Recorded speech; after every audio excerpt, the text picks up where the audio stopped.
Fellow freedom fighters, comrades and friends, it is my great pleasure to welcome you to Accra and to this conference of African freedom fighters and supporters of the growing movement for Africa's liberation and unity. It is good for our cause to have a periodic meeting of this kind to examine our position in the great struggle to rid Africa completely and forever of imperialism and its handmaidens, colonialism and neocolonialism. Africa is rich and not poor. As the great wealth that has been taken out of our continent over 5 centuries of very well proves. Africa has immense actual and potential wealth. Gold, diamond, copper, manganese, bauxite, iron ore, uranium, asbestos, chrome, cobalt, a host of other minerals. Our essential agricultural produce have all been drained away by colonialist imperialism. Africa is far from being poor. It is Africans who are poor, not Africa. And they are poor because of the uncounted profit that has been made out of the exploitation of their labor and their lands. If we are being baited to enter a European community, we must have something that community needs, and needs badly, when it pretends to offer a bonus by way of aid. When Greeks come bearing grapes, should we not look them well in the mouth? If I may mix my metaphor. But I'm sure you get my meaning. I raise this point so that it will stay in your minds when you may be tempted by the seductive promises of neocolonialism to forget the real character of colonialist imperialism and be persuaded away from your own true interests and those of Africa.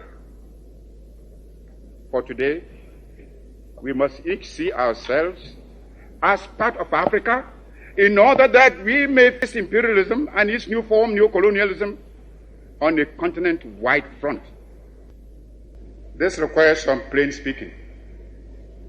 And for the sake of Africa, let us speak plainly.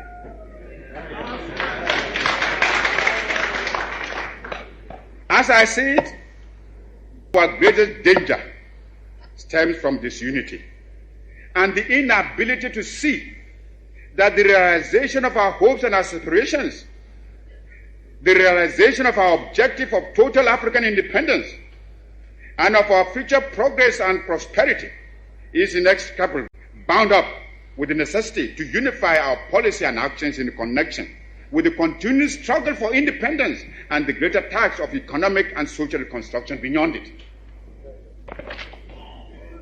We must therefore face the issue of African unity now. For only unifficial boundaries and regional demarcations imposed by colonialism obsolete and superfluous. African unity will thus provide an effective remedy for border disputes and internecine troubles. In a united Africa, there could be no frontiers between Ethiopia and Somalia, or between Zanzibar and Kenya, Guinea or Liberia, or between Ghana, Togoland and the Ivory Coast.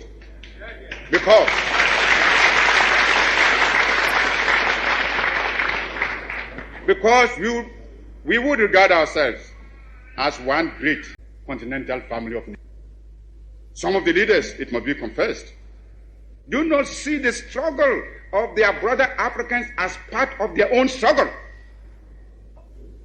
Even if they did, they would not be free to express their solidarity. Are consciously created by the imperialists between Africans, where they can sit back and watch with sly satisfaction, as well as contempt for those who fail to see how they are used against Africa's best interests. Regrettably,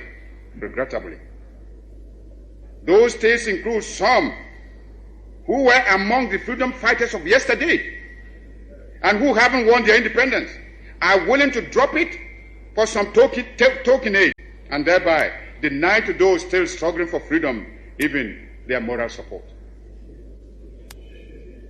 Here is a phenomenon against which all African freedom fighters must be on their guard and resist to the utmost. Even though I appreciate the difficulties facing us, I must admit, I find it strange to watch some of us returning willingly to the colonialist fold. This time, they don't even have the excuse of being forced to subject themselves to foreign domination. It makes one wonder, why so much effort and sacrifice and so many lives were given up to the achievement of independence in the first place, if it can only be so quickly and easily surrendered. We must begin to build our own continental common market. For it is easy for anyone who studies the common market organization closely to realize that the common market is aimed at harnessing the African countries to satisfy the profit loss bloc and to prevent us from following an independent neutralist policy.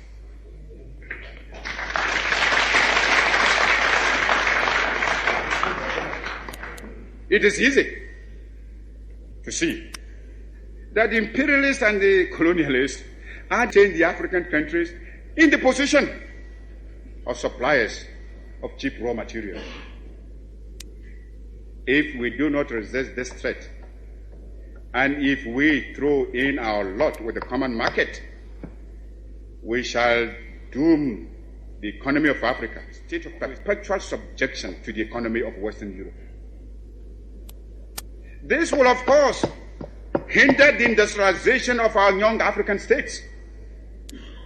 It is impossible to think of economic development and national independence without possessing an unfettered capacity for maintaining a strong industrial power.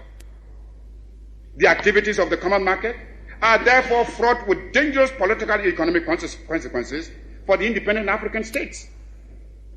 The organization constitutes an attempt to replace the old system of colonial exploitation by a new system of collective colonialism, which will be stronger and more dangerous than the old evils we are striving to liquidate from our continent. This is another reason why we should come together in a unique African economic plan, which, operating on a continental scale, can make a solid attack on the imperialist domination in Africa. We should, without delay, aim at the creation of a joint African military command. There is little wisdom in our present separate effort to build up and maintain defense forces, which, in any case, would be ineffective in a major world conflict. If we examine this problem realistically, we would ask, which single African state could protect itself against an imperialist aggressor? And how much more difficult this would be when some states are allowing the imperialists to maintain bases on their territories. I already referred to the military forces which South Africa is raising and the danger it poses for the new African states and the struggle of those still in chains. Only our unity can provide us with anything like act protection. Those problems can best be met within a unified Africa, and it should be possible in the higher reaches of our endeavor to devise a constitutional structure which will secure the objectives I have outlined, and yet sovereignty of each of the countries joining the Union. Countries within the Union will naturally maintain their own constitutions, continue to use their own national emblems and national anthems and other symbols and paraphernalia of sovereignty. Nations and territorial groupings can only be other forms of balkanization unless they are conceived within the framework of a continental union. There are existing models which we can modify or adapt to our pattern. The United States of America, the Soviet Union, India and China have proved the efficacy of unions embracing large stretches of land and population.